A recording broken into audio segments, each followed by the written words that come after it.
Guys, time for another episode of Consistent Calvinism. First things first, we had Leighton respond to one of my episodes. He did a two-part response, live and on the fly, which I really appreciate that, Leighton. Thanks for taking the time to do that. Leighton wanted to know what my name was. My name is Colin, if anybody cares. I've just spent most of my life on the internet, playing games or doing this and that, so I just use screen names most of the time. I'm not really seeking any attention towards me. I just like to talk about these issues. So you can call me whatever you want. You can call me Colin. You can call me Consistent Calvinist. You can call me Colin the Calvinist. Doesn't matter to me. All right. So it's up to you.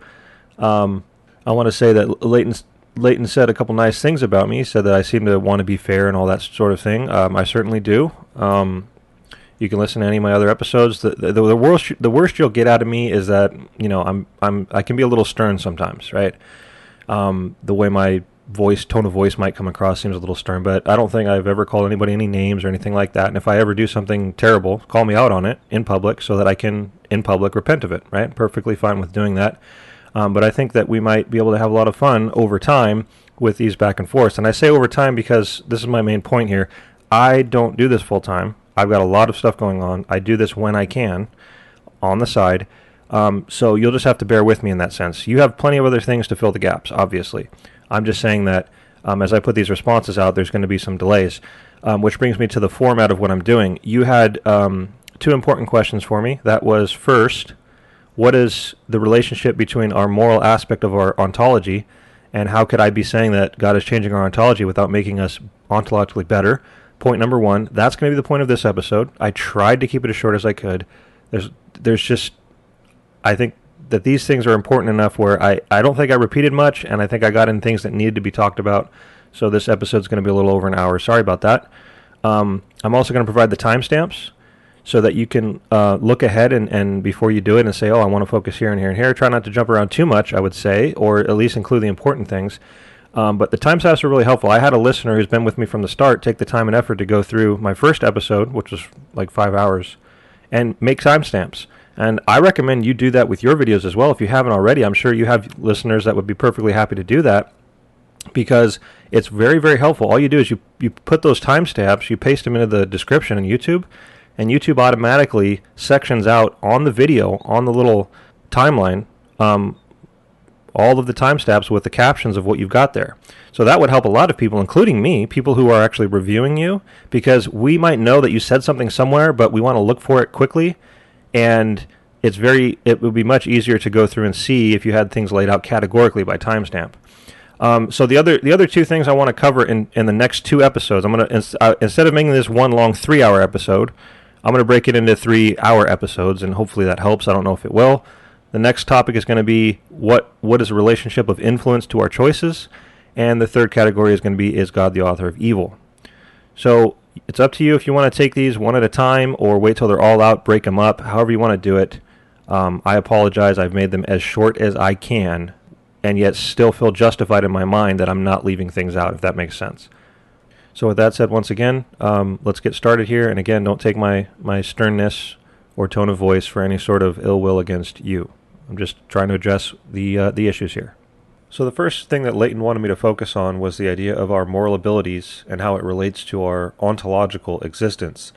And how is it that I could be claiming in my earlier episode that he responded to, how could I claim that God can change our ontological existence so that we'd be doing something better, such as believing in God, without making our actual ontological existence better than the unbeliever?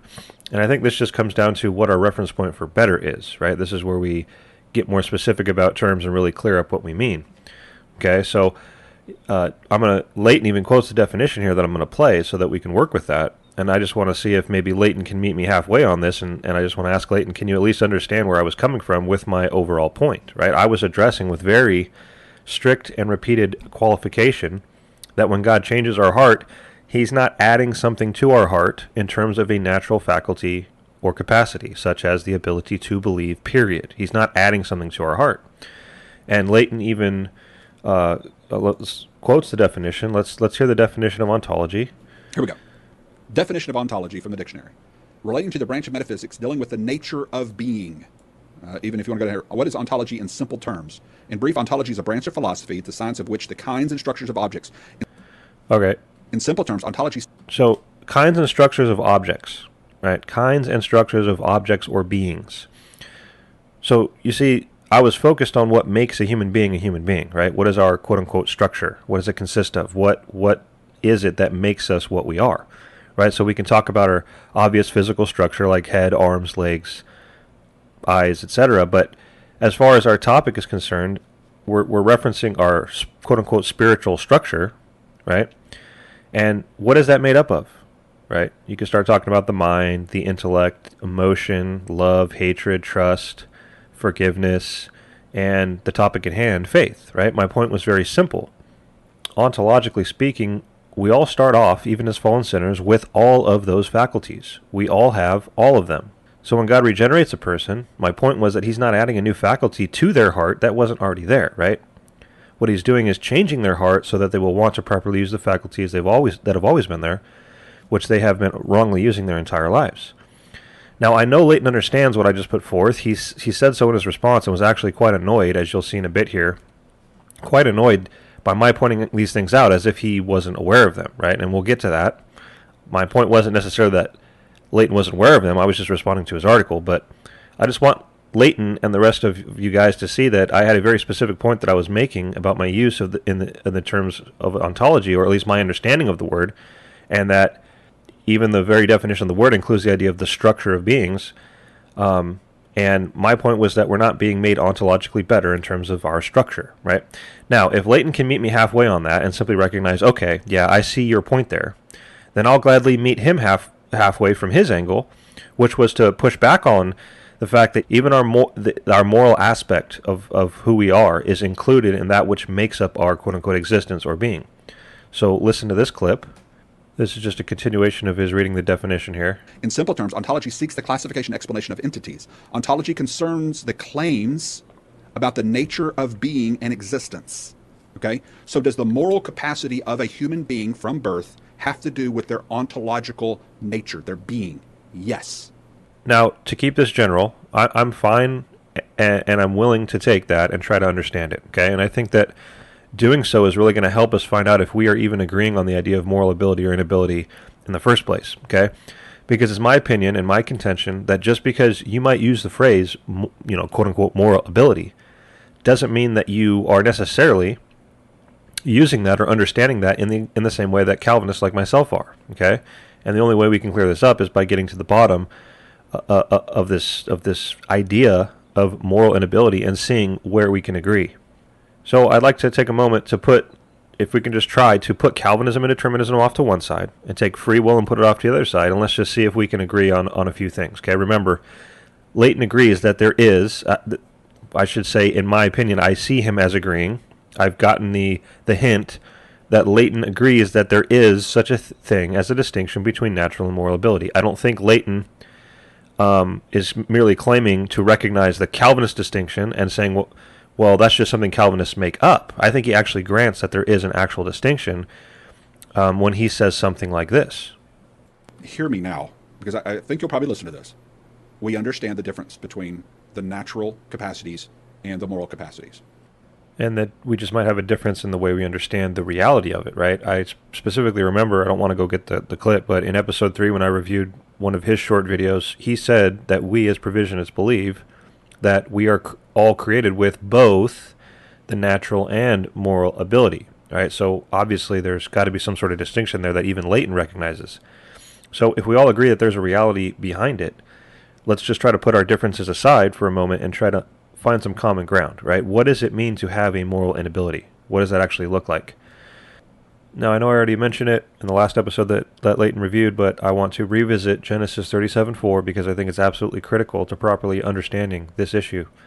The verse speaks of Joseph's brothers, once again, and it says with crystal clarity that they hated him and they could not, inability, they could not speak peaceably to him, okay? Plain words. So I have a very simple question, okay? Could they speak peaceably to him, right?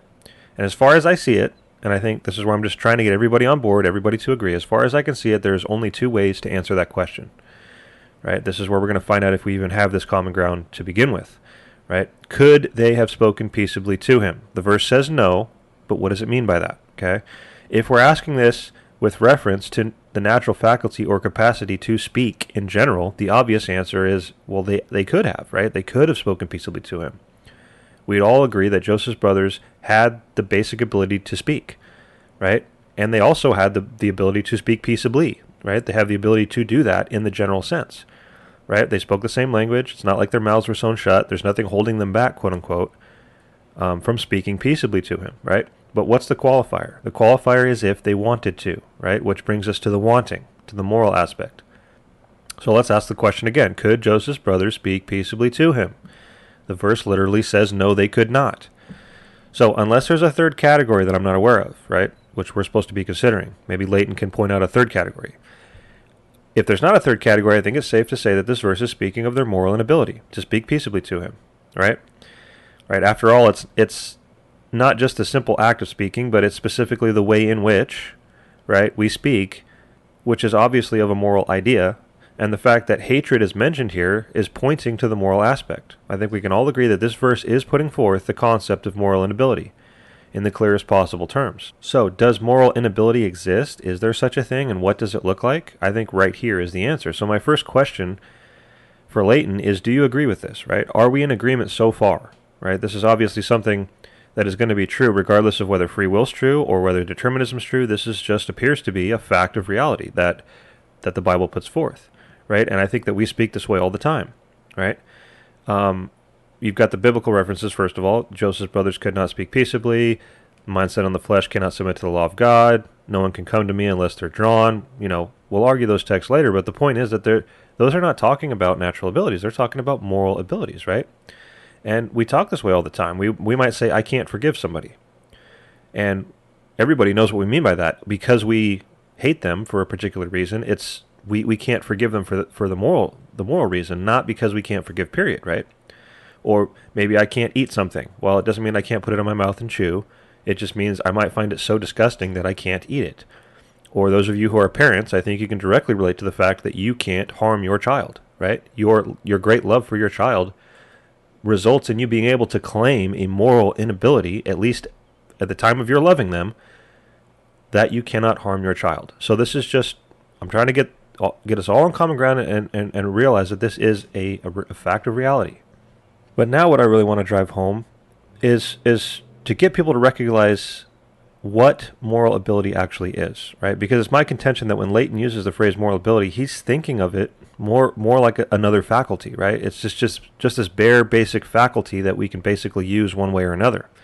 That's what he means when he says, we all believe we're created with both the natural and moral capacity. Well, if you don't distinguish those two things and explain them, then they both just sound like basic faculties that, again, he believes in free will, that you will take and use one way or another, rather than understanding, in my opinion, that moral ability is tied directly to the current moral disposition which is in play, right? That word current, we're going to get to in a minute here. It's very important to recognize that nobody's saying moral dispositions and moral abilities don't change, right?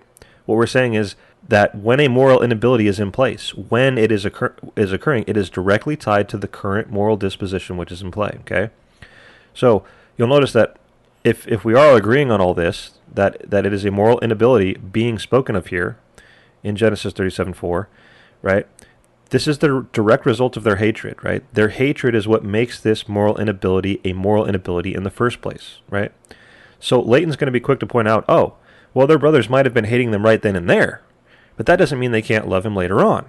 And I actually fully agree, right? That's another discussion. How and why dispositions change is another discussion. I've never said that these dispositions can't change.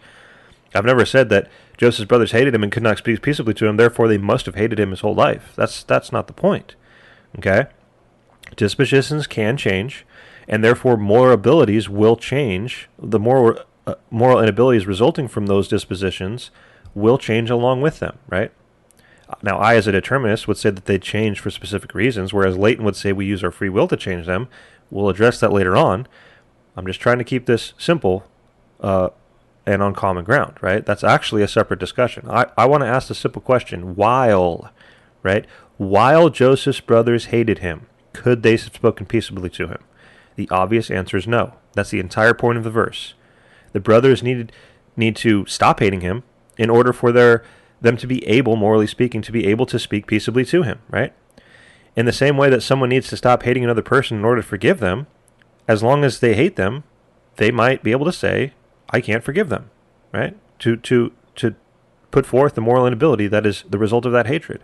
In the same way parents who love their children would say, I can't murder my children or I can't harm my children. It's the disposition that results in the moral ability or inability. So regardless of how or why dispositions might change in the future, and we're going to talk about that later on, I just want to get us all to agree that while a disposition of hatred is in place, the moral inability to speak peaceably is present. That's very important to the point that I'm trying to get at here, okay? So, Leighton, are we agreeing so far that while Joseph's brothers, while that disposition of hatred is in place, they can't speak peaceably, and that is a moral inability, okay? Can you agree with that, even given your free will worldview? That moral inability exists, and it exists as a result of dispositions. And as long as those dispositions are in place, that moral ability can be spoken of as existing, right? So let's try to understand this now in your free will view, right? Put Calvinism aside. Let's grant free will. So when someone uses their free will to hate God, right? While they're hating God, can it be said that because they hate God, they're unable to come to him, unable to believe in him, unable to trust in him, while they hate God? Can that be spoken of as a moral inability while they're hating him? Right? And there's only two answers. Either yes, Leighton has been following along and agreeing with everything we've laid out so far, and so we're all on the same page. Or maybe Leighton would say no, that's not a moral inability, in which case I circle back to being the beginning and being unable to understand how you could make sense out of Genesis 37:4 and what it means when it says they hated him and could not speak peaceably. So I'm just going to assume that, for the sake of argument, Leighton does agree that even in a free will view, as long as someone is using their free will to hate God, they can be said to be morally unable to come to him and trust in him. Okay, right? That's what I'm going to assume for the sake of this argument. Because it's Leighton's answer to that question which brings me to the main point of all of this, right? Why did I take the time to lay this all out? Because of Leighton's insistence that even the idea of morality is included in our ontological existence, as he said here.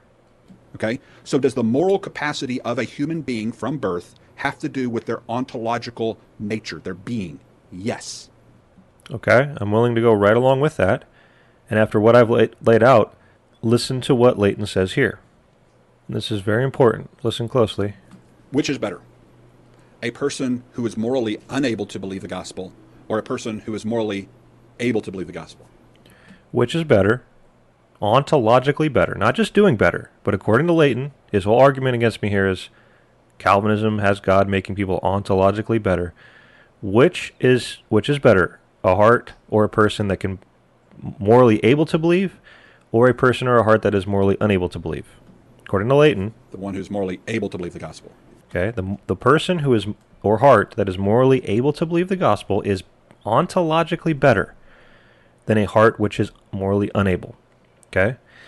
So Leighton wants to tie the idea of morality into ontological betterness or worseness, right? And we can take that and apply it, that very same logic, all the way down the line to any moral ability that we might look at, such as the ones we already looked at before, right? If what Leighton said is true, then a heart which loves God and is morally able to come to him is ontologically better than a heart which hates God and is morally unable to come to him. Or as far as Joseph's brothers are concerned, a heart which loves their brother and is morally able to speak peaceably to him is ontologically better than a heart which hates their brother, and is morally unable to speak peaceably to him. We could say that a heart which loves someone and is morally able to forgive them of a particular transgression against them is ontologically better, according to Leighton, than a heart which hates the transgressor and is morally unable to forgive them. Right? Even if it's for a time. Right? A heart which loves their child and is morally unable to harm their child is ontologically better than a heart that hates their child and is morally able to do them harm. You could go on and on and on, right? And according to Leighton's reasoning and his statements here, if you want to tie morality and moral ability to the betterness of ontology, it's one thing to say that ontology includes those things, and I don't think I ever once denied that our existence didn't include a moral aspect. I specifically said that God is making a change in our heart. But if you want to say that the change in heart is a change in ontology that can be described as better or worse, not just a change, which I admitted to, but actually a change for better or worse, then here's the killing blow. This is the entire purpose and point of what I've set up here.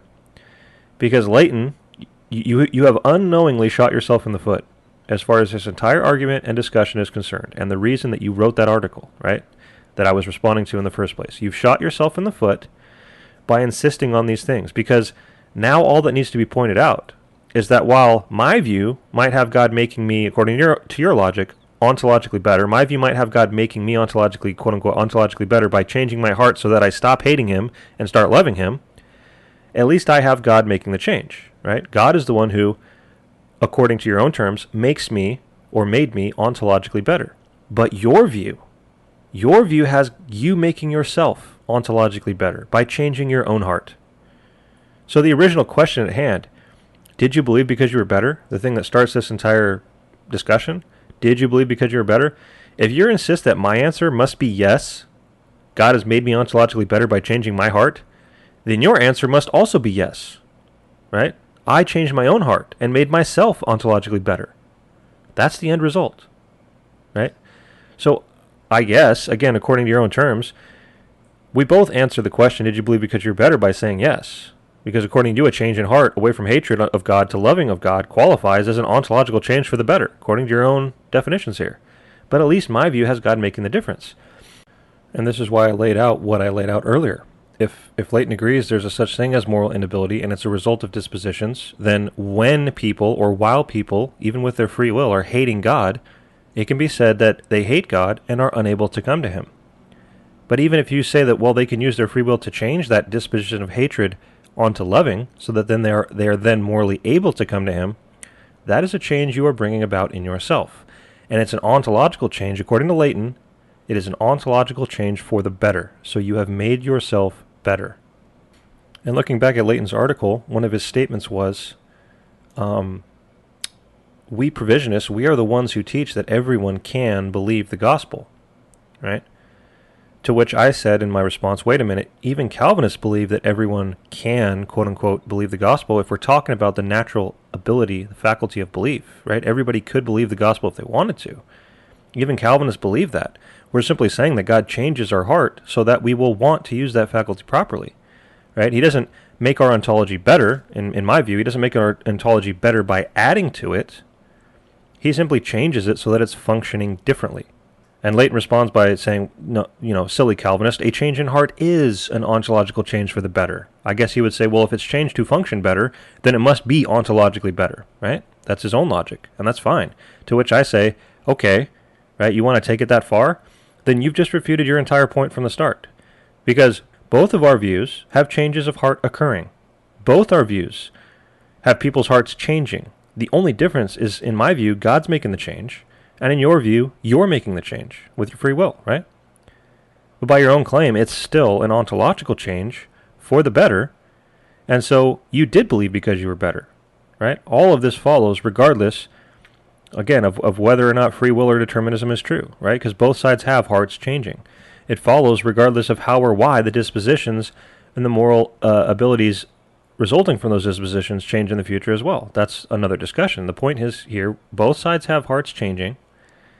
And when Leighton says earlier in his article, he says, on provisionism, all people have the necessary insight and moral capacity to respond to God's appeal. All people have the moral capacity, according to Leighton. But wait a minute. If somebody's hating God, isn't that a moral inability to come to him? While someone's hating God, can they come to him? You would say, obviously not. They have to stop hating him and start loving him in order to be morally able to come to him. So when you say that all people have the necessary insight and moral capacity, this demonstrates, my point is that we're not using those terms in the same way. In my view, moral capacity is the result of dispositions. You seem to be speaking of moral capacity as just another faculty in general, right? So you really need to clear up what you mean by answering my simple questions. Number one, is there such a thing as moral inability in the first place? If so, what is it the result of? Do you admit it's the result of the dispositions of the heart towards a person? And if so, when someone's hating God, while they're hating God, while that disposition of hatred is in place, are they morally able to come to him and to believe in him and to trust in him? And if you say yes, that's just completely logical, right? You have to say, not while they're hating him, they have to start loving him before they're morally able to do those things. And if you go down that road, then you've lost this particular argument, right? Because it all comes back to my point here. If you want to insist that a change of heart makes a heart ontologically better, then okay, Calvinism has God making people ontologically better, but at least we can credit God with it, whereas your free will view has you making yourself ontologically better. So once again, both our views have people's hearts changing, right? The only difference is who's doing the changing. That's the only difference in our views. And once again, that answer is completely irrelevant. It's important, and it's a separate discussion, but it's irrelevant to the point that I'm making, and that is, according to Leighton's own definitions, a change in heart, right, is an ontological change for the better, or for the worse in some cases. So you did believe because you were better, and all of this follows regardless of whether or not free will is true or determinism is true, and it all follows regardless of how or why the dispositions might change and the moral abilities might change in the future. The point is that they are changing, whether it's determinism that's changing it, or God changing it, or free will changing it.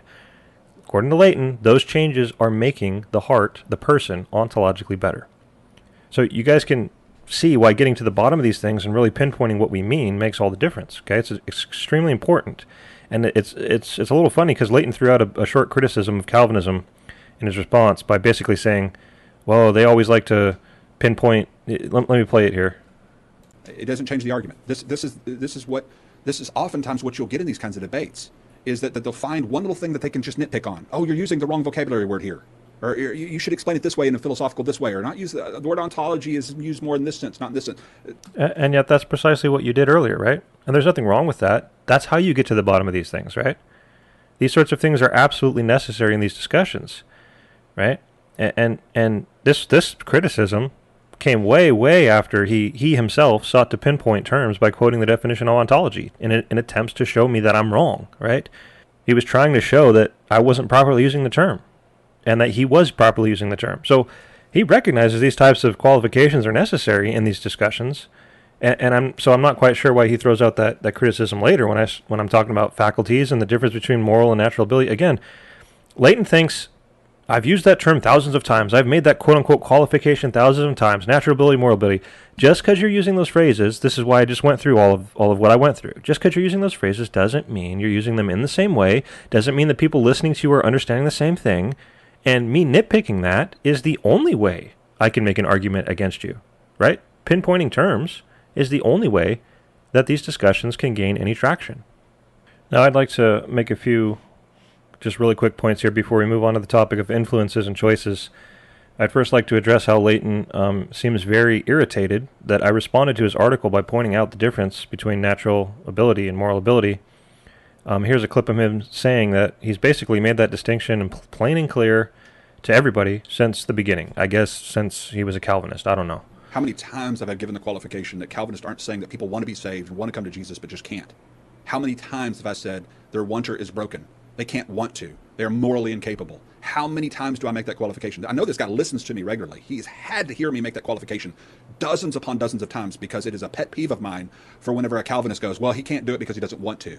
As if I haven't already conceded that point with regard to what Calvinism teaches. I used to make that point all the time. And here's a clip where he says, I've said it thousands and thousands of times on this show and other episodes. And you'll start off by hearing me. This is him responding to me. Okay. We aren't saying that before we were believers, our faith box was broken and then God magically fixes it, so now we can do something that the unbelievers can't do. What we're saying is that we can do something the unbelievers could do if they wanted to. But the as if I have not made that qualification thousands of times on this episode and on these shows. Reason. Okay, so the first thing I'd like to point out, again, you may very well have made a distinction thousands of other times in the past. But how unfortunate is it that your very article that I was responding to was not one of those thousands of times, right? I mean, don't you think that your article on this very topic might not be a good place to make mention of these distinctions and these things that you claim to properly represent us on all the time? Why did I have to come along and do it? Why did I have to come along and make an episode responding to clear these things up? I was responding to your article when I said what I said. And it doesn't do the readers of your article much good either, right? You, as the author of that article, might know and understand these things, but you didn't include those things in your article, and therefore those reading your article might come away with the very false understandings that I was seeking and attempting to point out in my response. That was the point of my response, right? If you had said those things in your article, there would have been no reason for my my episode in the first place. And that's proven by the fact that instead of saying, well, you silly Calvinist, I made that clear right there in the article you're responding to, and then pointing to the place in the article, that would have been all you would have needed to say in your response. Instead, you had to say things like, oh, I've made those distinctions thousands of other times in a galaxy far, far away, as if, even if that were true, it somehow disqualifies me from making the arguments that I made in my video, or somehow disqualifies me from responding to your article. Okay? Now, I know, I've listened to Leighton for a while, I know that he has used the phrases natural and moral ability many times before.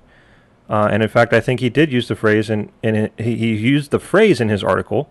But the entire point here is that just because you use the phrase doesn't mean, number one, that you mean the same things I mean by it and are using it in the same ways that I am, as is clearly demonstrated by our interaction here as a whole.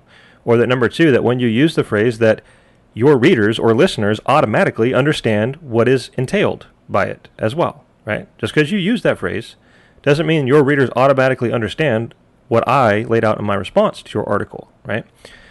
I also want to point out that if you do have a full and accurate understanding of what Calvinists mean when we distinguish between natural and moral ability, why is it then that you have continually, right, and given horrible analogies on your episodes and allowed your guests to make horrible misrepresentations of Calvinism on this issue, and they go completely uncorrected by you?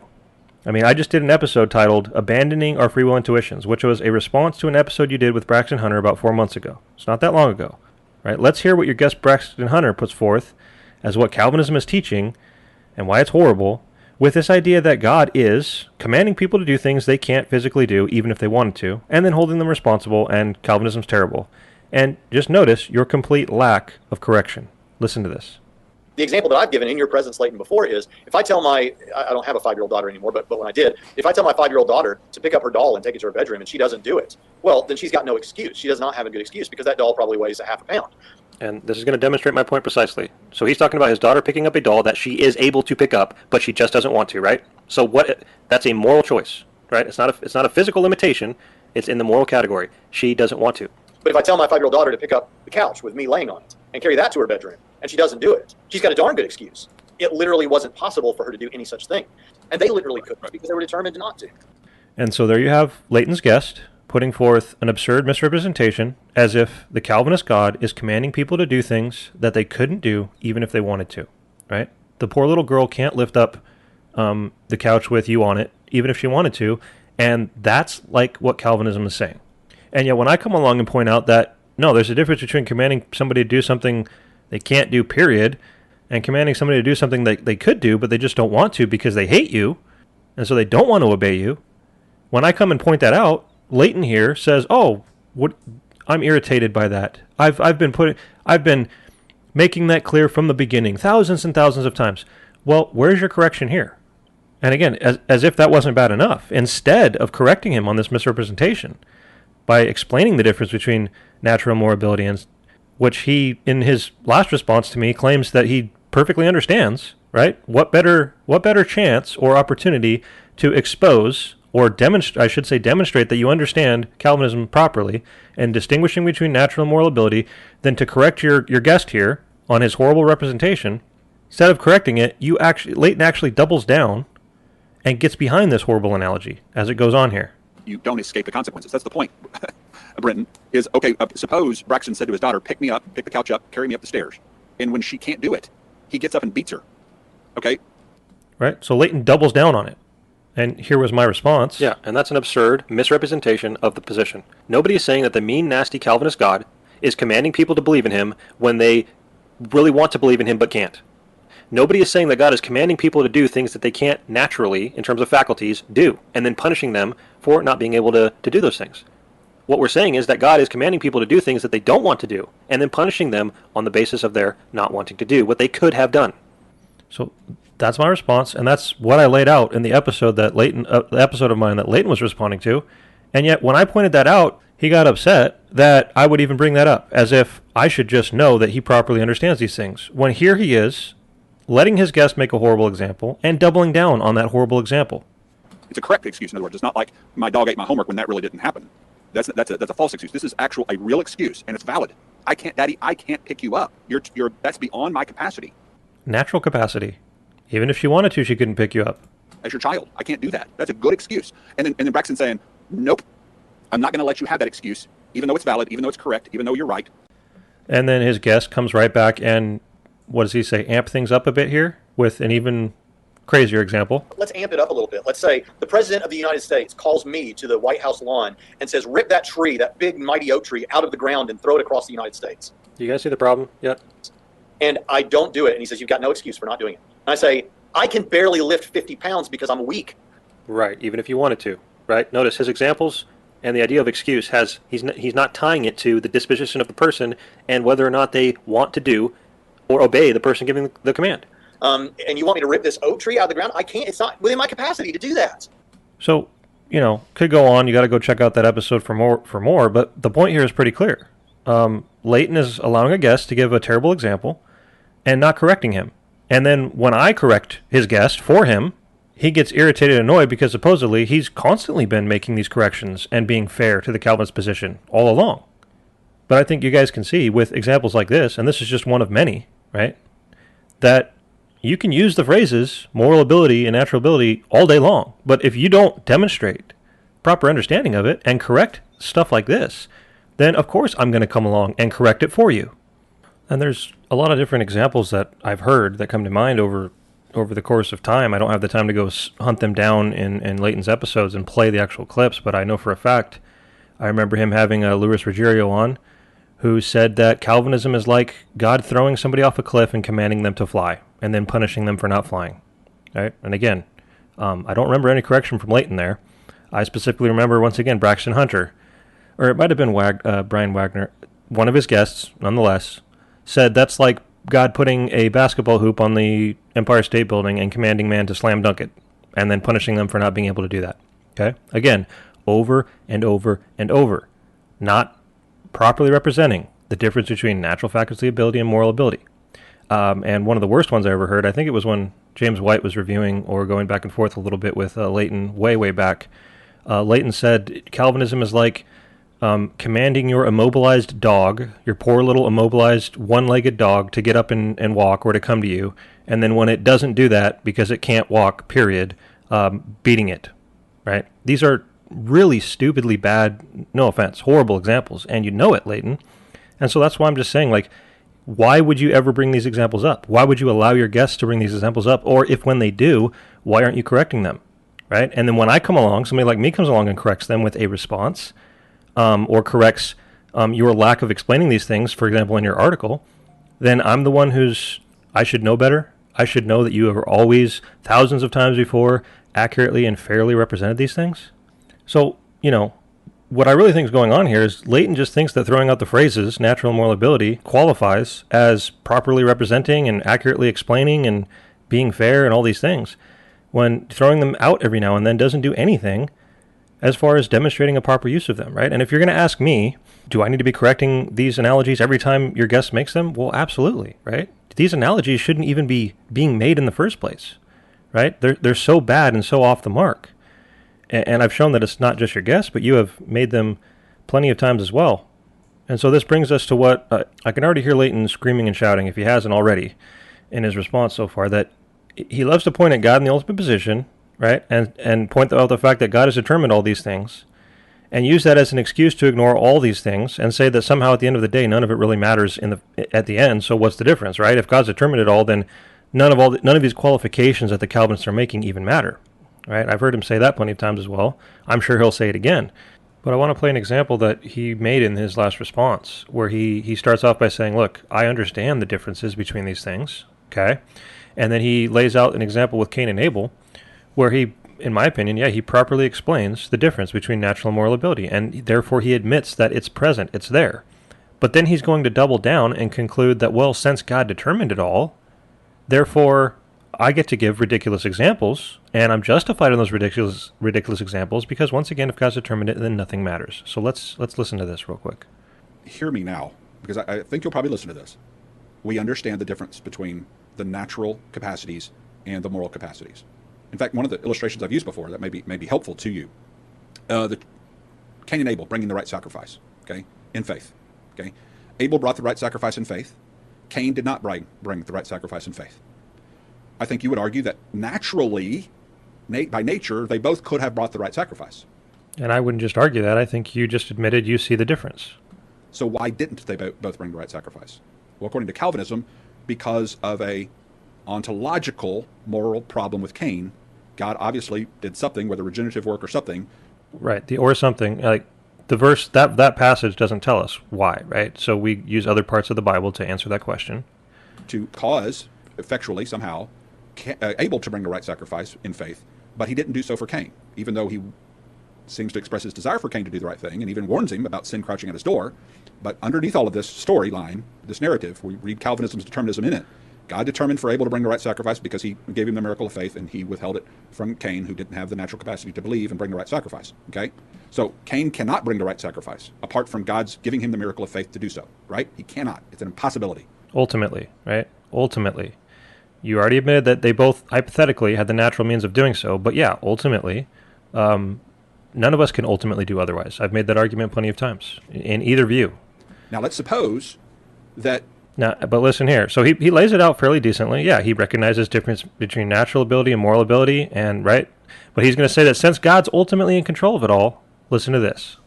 That God sent an angel to tie Cain to a tree when it was time for him to bring the right sacrifice. Now, not only is he morally incapable, he's also naturally incapable. Is he more or less incapable than he was in the first place? He's... Depends on which category you're talking about, right? The same incapacity still exists, whether he's chained to the tree or whether he's not chained to the tree. No, if he's chained to the tree, now he doesn't have the natural capacity either. So your example is just blowing up, like, spontaneously. And you think you're justified in the horrible example because, well, God determined it all. If he doesn't have the miracle of faith given to him, he cannot bring the right sacrifice. Either within his control, being chained to the tree by an angel, or being able to have the moral capacity to believe and bring the right sacrifice. Are any one of those within Cain's control on Calvinism? No. Both of them are completely outside of the control. So why not just say that God could have chained him to the pole, and it would be perfectly just of God to do that, and to hold Cain accountable for him not bringing the right sacrifice because he was chained to the pole by God? Why not just say that?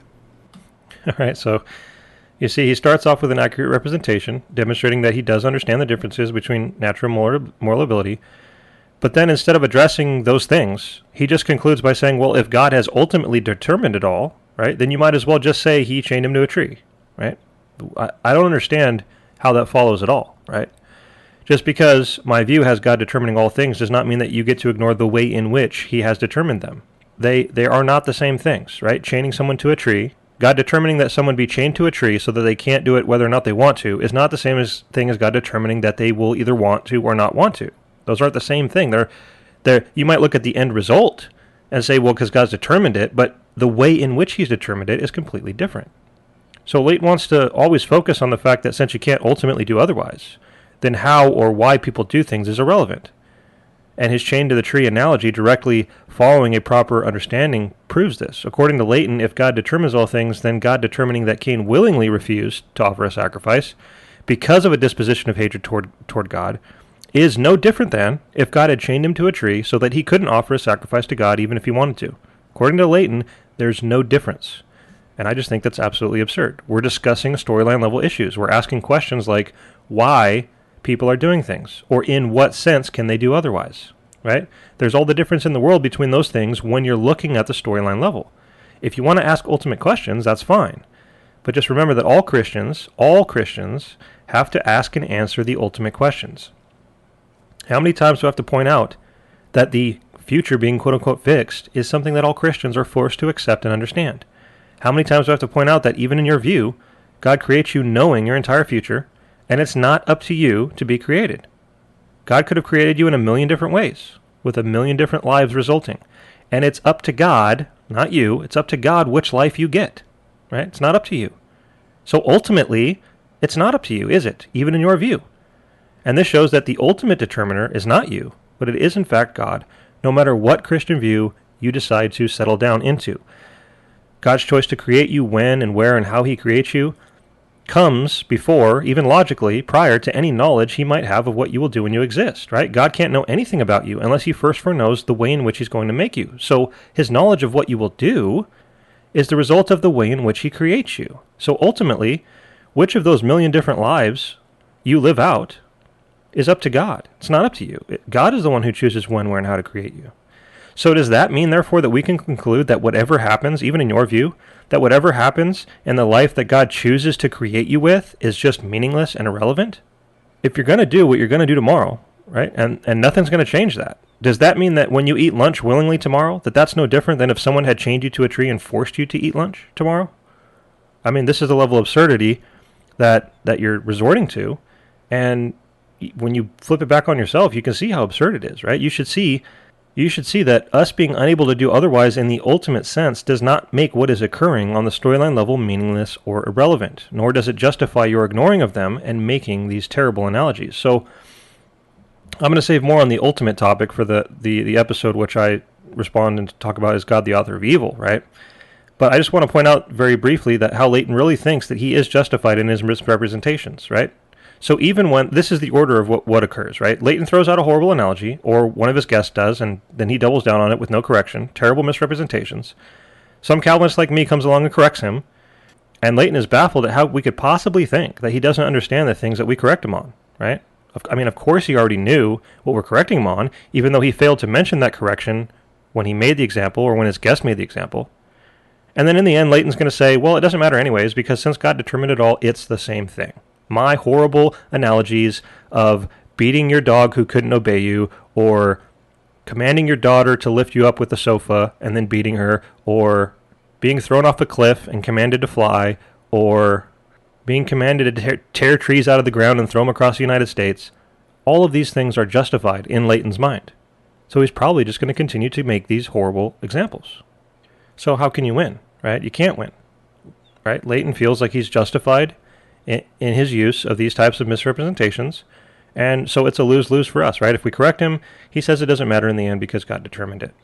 So what I can't help but get out of all of this is that here I am, I'm the Calvinist, I'm taking the time and the effort to go through and systematically try to understand reality and the different categories that we experience and that we know exist: natural faculties, moral abilities, dispositions, hatred, love, can we forgive, can't we forgive, can we come to God, can't we come to God, using Scripture, which gives word-for-word examples of these things, and trying to understand it all. And then Leighton comes along and says, well, since you believe God determined it all, then all that storyline level stuff is completely irrelevant. And I just find that absurd, right? You're not actually addressing, you're basically admitting that everything I'm saying about natural and moral ability is true. You're just, because you don't have an argument against it, you're just basically saying at the end of the day, well, since God determined it, I just get to ignore all those things. And that shows the weakness, no offense, of your position when it comes to these topics. Now, I'd like to make another quick point here. By using Leighton's own logic against himself, listen to what Leighton here says in a recent episode on the free will idea of judicial hardening. Listen to this. Because God decreed him to be that way from birth and he had no control over it?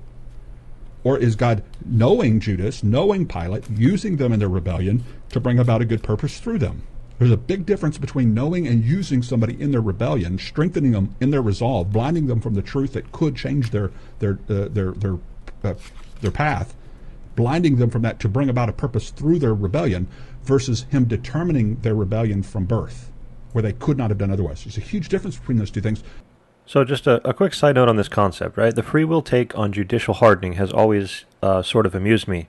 So in general, everybody's going to say Calvinism's terrible because it has God determining that people sin and holding them responsible. This is just horrible. Can't accept this. But oh, look, God did it here and there and here and there in the Bible. So oops, I guess we have to think up, an excuse as to why it's okay for God to do it here and there, in the Bible. So we come up with the free will take on judicial hardening, which is that it's perfectly okay, perfectly acceptable, morally acceptable for God to determine that someone sinned more once they've sinned first.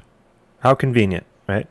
So I guess Calvinism can actually be true, but only after we sin first, which I guess means since we've all sinned and fallen short of the glory of God, I guess Calvinism can be true most of the time, in fact, like 99.999% of the time, right? I mean, if we're all sinners, when is God not allowed to harden us or control or determine our sin, right? So many questions for this whole inconsistent judicial hardening concept.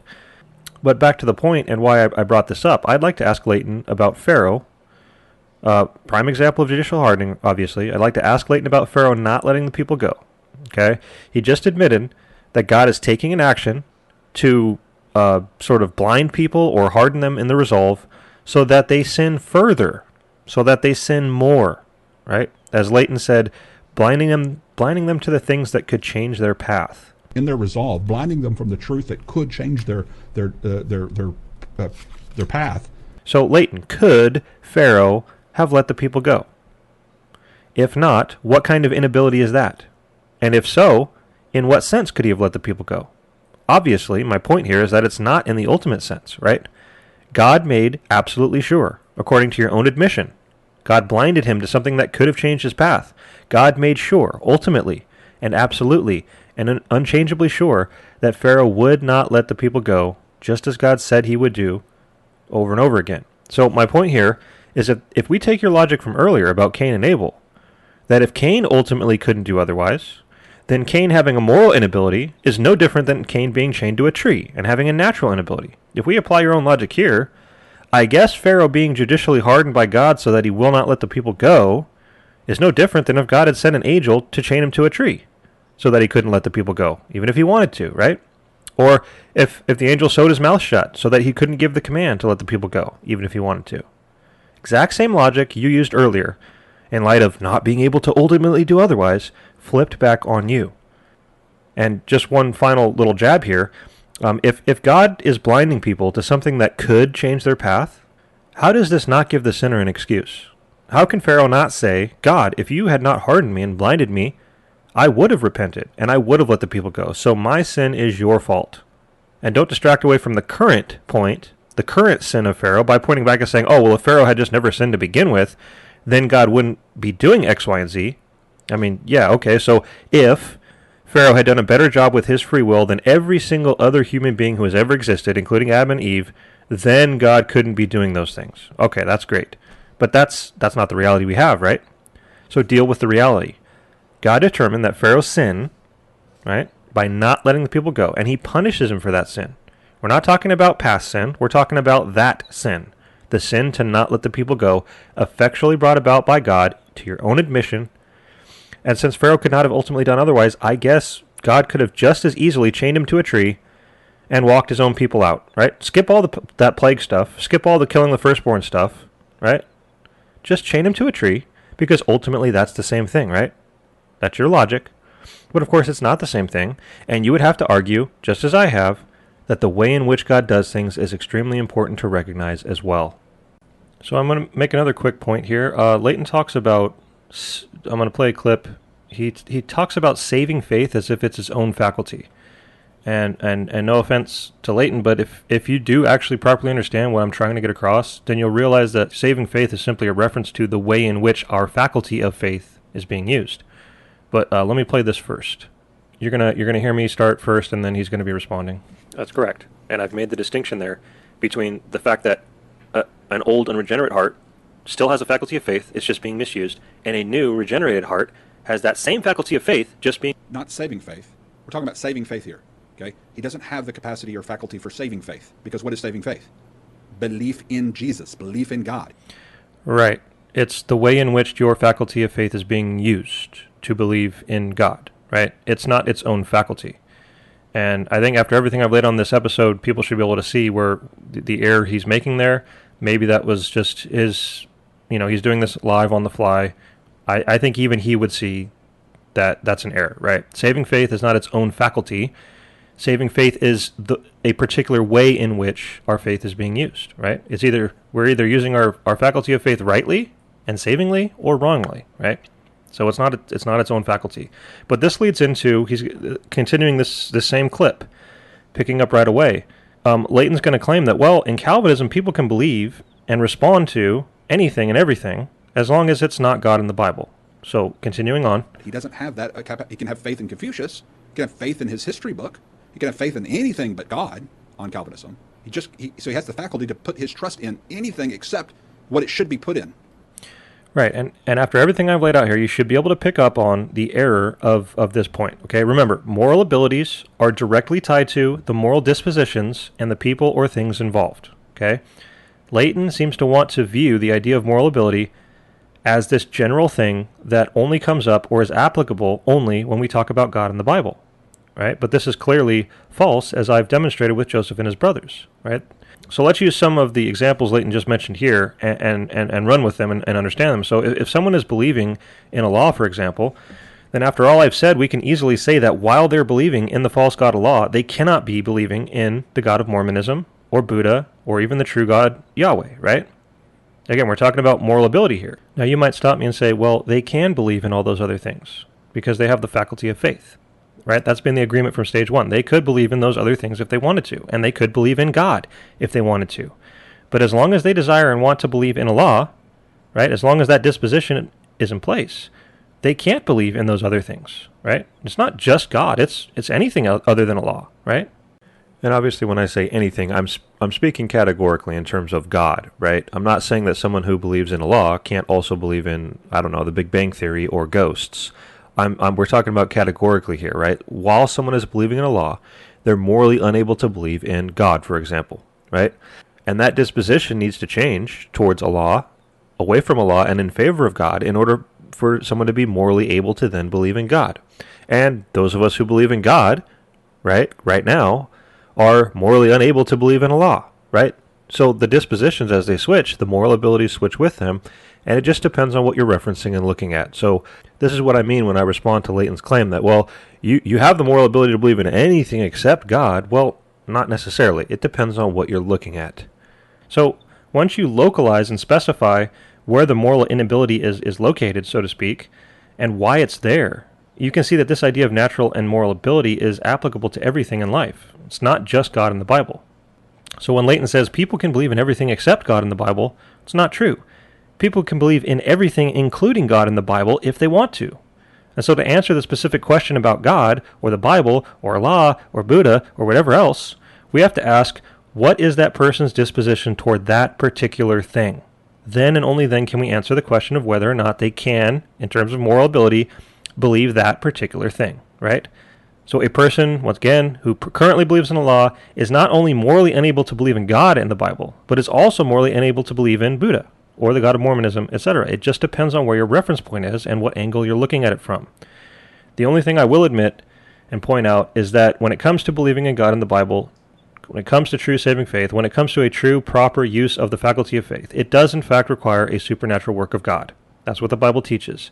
That's the ultimate reason behind why a disposition toward God will change, right? While dispositions towards other things like false gods and false beliefs, those dispositions can change for all sorts of non-supernatural reasons. But once again, while those dispositions are in place, while somebody is believing in a law, it's not just that they can't believe in God, they can't believe in the other things either, right? Until these dispositions change. This is the whole point of moral inability. It's tied directly to the dispositions and the things involved.